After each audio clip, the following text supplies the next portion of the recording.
Hello, my lovely people. Welcome back to Ifechi family. And on this particular episode of our Japa series, this is episode 9 now.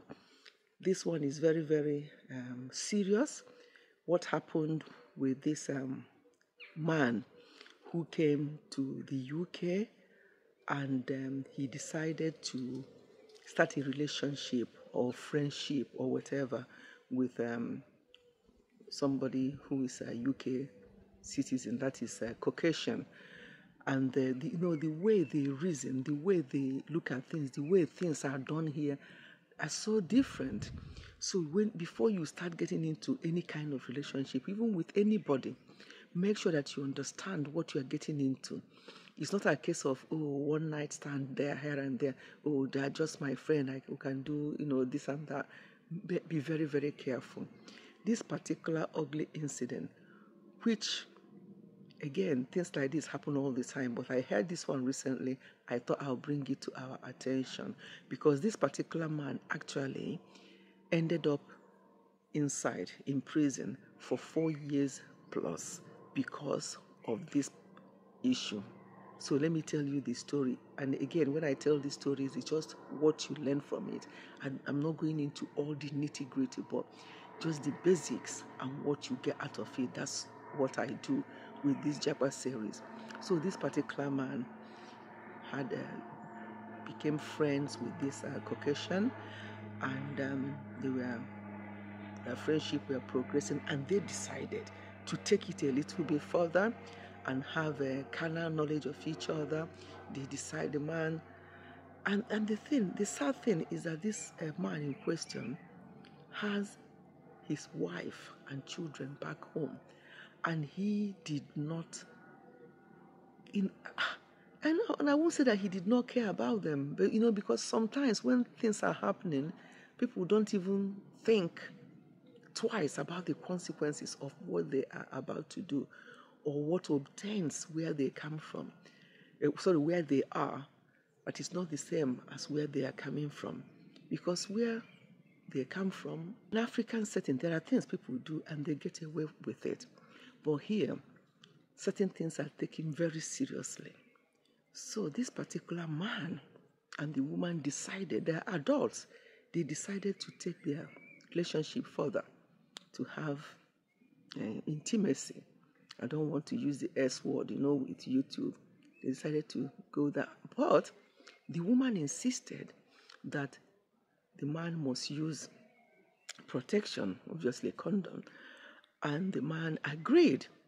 But in his head, he said, no, I'm not going to. I'm going to find a way around this. I really want to have that proper body contact. I've not had it for a long time.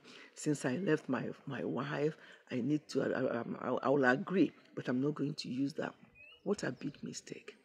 That's why I always say to a couple, if you have to travel, please, if at all possible, travel together. Travel with your wife to avoid these kind of temptations. But having said that, some men can still come and they'll be here for some time and still keep themselves to themselves. But some men are not like that. They can't hold it. They can't help themselves. So if you know that you're in that kind of situation, then sit down, think about things properly with your wife and decide, is it really a good idea for me to leave you back home and come to this country? Because here, what you do, you think it's a small thing, but it's a big thing here. So going back to the story, when they were about to do what they planned to do, he wore the protection, but in the process, when the going was heated up or whatever, he sort of removed it without the woman knowing. But I think the woman now knew, obviously, when they are doing, there's a way that she knew. When she noticed something going inside her, she knew that that shouldn't be happening if he was wearing the condom or the protection. So she was very angry and asked him. And he actually said that he wore it, that it was maybe a mistake. It's trying to wriggle out of it, but obviously that is a no-no. because he actually did what he did, because he didn't want to have that, he wants to have that body contact. When you commit an offense here, you saying, I'm sorry, oh, please forgive me and all that, don't even bother. Honestly, don't bother, because they don't understand that here. They don't hear that here. Once you've committed an offense, agree that you've committed an offense and face the consequences. So begging, oh, forgive me, this and that, I'm not that, they don't hear that. So once you've done something, that's why you have to be very, very careful about what you do.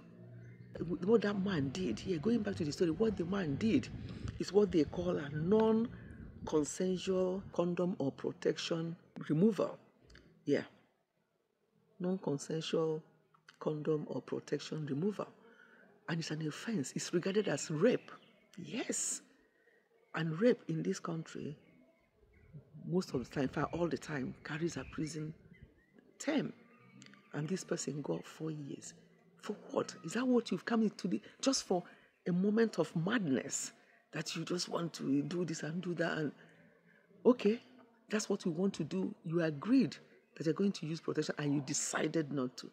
And this is what it landed this man into prison for 4 years.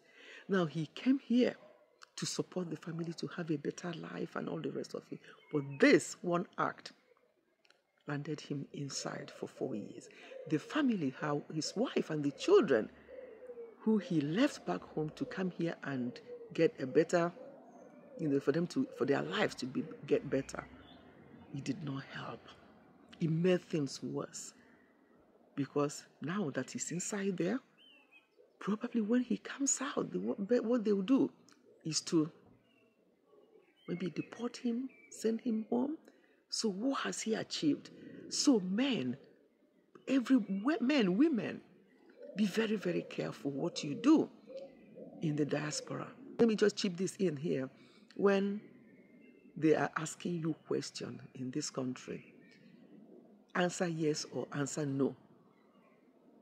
Our people don't know how to, some of our people anyway, don't know how to use please. Don't say no, please. No. You don't say no, please. You say no. You can just say no when in that kind of situation anywhere. The only time you use those pleasantries will be if somebody is offering you, for example, a cup of tea or something, and you want a cup of tea, then you can say no, thank you, or you can say yes, please. But sometimes when they're questioning them in this country, some of them will be saying no, please. You don't say no, please in that situation, because they think you are saying no, police. So don't say no, please. In situations like that, there's no, just say no or yes. It's only when you're being offered something and they ask you, do you want this or do you want that? Then you can now say no, thank you. And if you want it, you say yes, please. Because again, this no, please have landed people in trouble as well. So mind, just when you come into a place, take time to learn. Listen to some of these videos that people are uploading just to help you to understand what obtains where you are going into. So please, let this kind of thing that happened to this man not happen to anyone else. Be very, very careful. Thank you so much for listening. Goodbye, and I'll see you in my next one.